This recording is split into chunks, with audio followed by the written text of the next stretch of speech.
Okay, so making a kind of coat style thing using Blender. Uh, First video I did the kind of rough shape outline, and now I'm going to kind of move on to show how we define it a little bit. I'm going to head up here and just increment the save just so that I have a backup just in case something goes wrong. I'm going to click on my coat here, and then what I'm going to do, I'm going to head up to here, Object, Apply, and I'm going to do Visual Geometry to Mesh. I'm going to keep the original. I think that's very useful to keep the original in the background. I'm going to hide my other structure basically, and now I've got the main coat mesh. If I press tab, I now actually have a lot more to work with. I actually have some proper vertices to play around with because I've changed it from a curve into an actual mesh. I find this quite clean as well. It hasn't given me too many vertices. It's kept some smoothness so it doesn't look kind of rough and rugged with too many kind of flat faces. Now what I need to do is I need to start kind of designing this. Now I'm also going to mirror along the X so that whatever I do to one side at the moment copies across to the other. And I always find this part takes quite a bit of fiddling around almost. So I'm going to look at it from the front to begin with. And the first thing I kind of need to fix is the front of this coat. Now, because I want to fix the front of the coat to begin with, and I can't really use mirroring for what I'm about to do. Well, I could do, but I'm not going to. So I'm going to make sure that I pick basically two vertices that are opposite each other perfectly. I'm going to press O to turn on proportional editing, and I'm going to scale it inwards.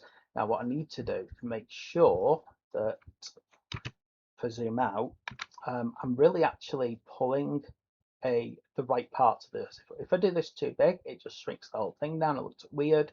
Do it too small, and I'm only pulling in the center. So I've got to think about which parts I want to pull in here. The other thing I've got to think about is, do I want all of these points to really connect? So basically what I'm asking is, well, where are my buttons? So I'm just going to do Alt Control Shift, and I want to kind of head up to about here.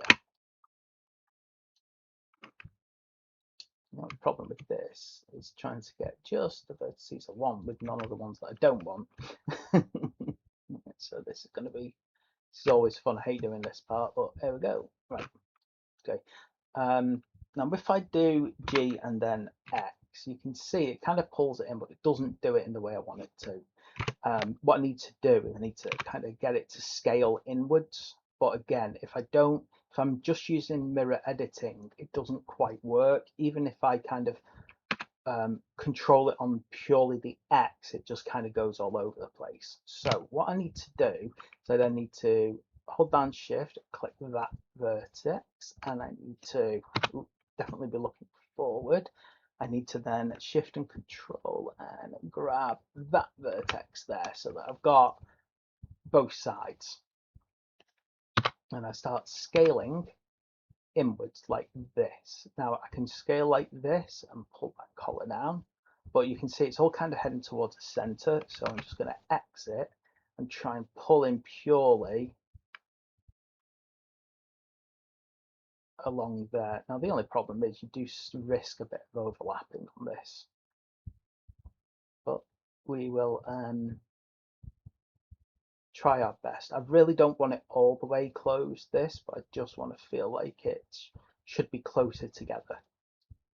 Okay, that's kind of pulled it in, but you can see it does kind of cause other issues later on. You can see it's just, it is problematic doing it this way. It kind of puffs everything out, pulls things in strange ways. If I look at it from 7 now though, and if I select maybe that vertex there, I hope G and Y,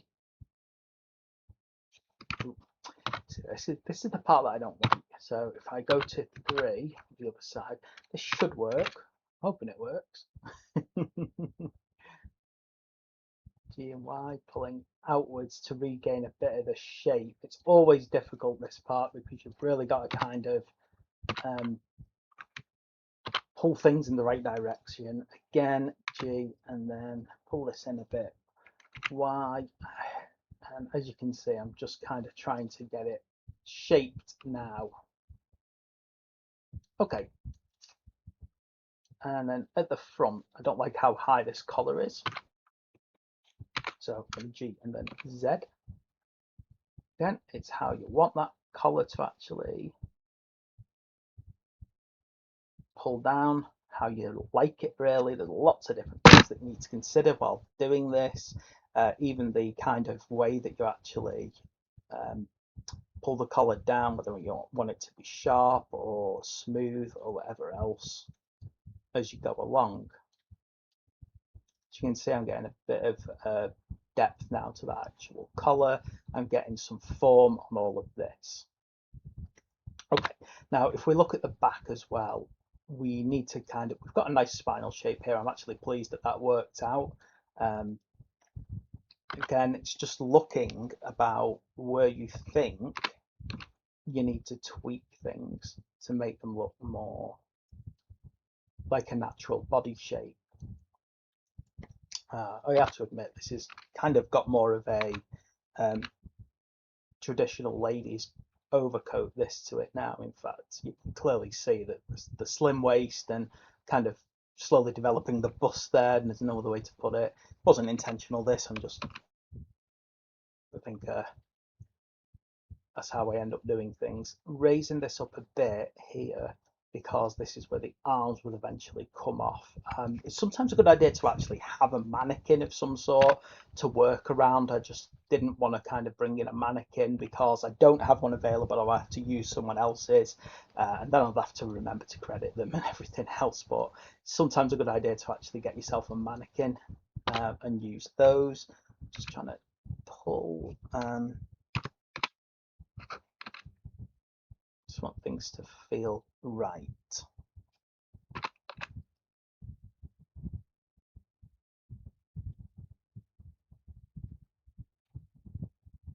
Like they're just naturally flowing in the way that I want them to. Right then.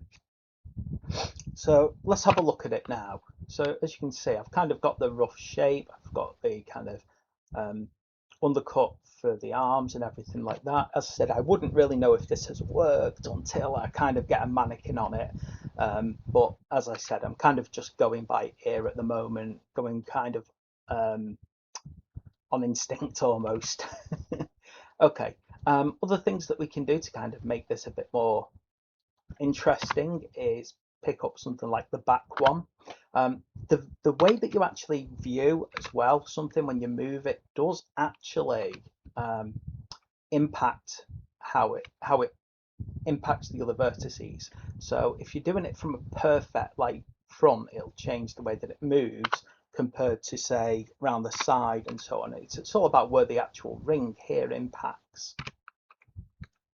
Again, just that decision to pull that collar up a bit nice and high like so. Again, I've ended up making more of a ladies coat, I think, here, or at least a feminine style.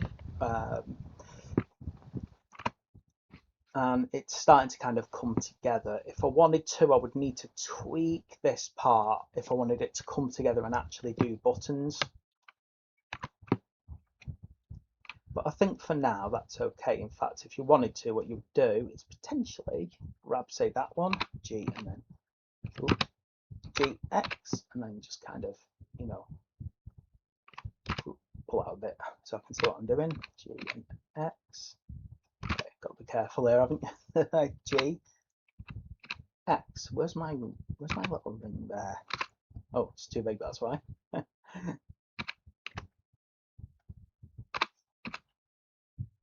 Again, you can just kind of make your little ideas up as you go. You know, just think about which parts and you want to pull inwards.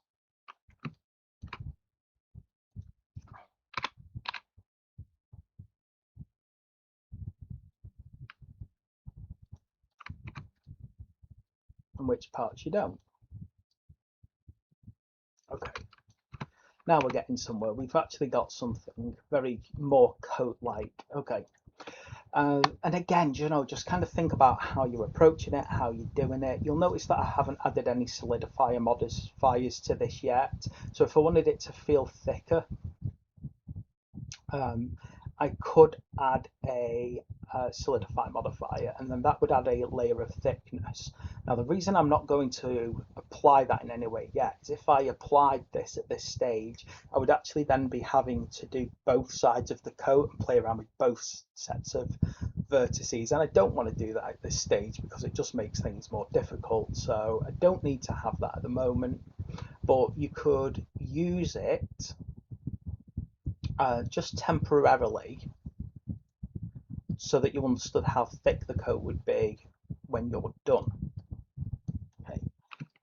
But I think what we've got here is we've actually got quite a good little structure to this. It feels quite real at the moment, and I'm quite happy with it. So what I'm going to do is I'm going to save. I'm going to leave part 2 there. And then in the next one, I'm going to kind of go into how to make it look more like it's flowing dynamically. So we'll see how to do that in a second. So thanks for watching. Please like and subscribe, and I'll see you for the next video.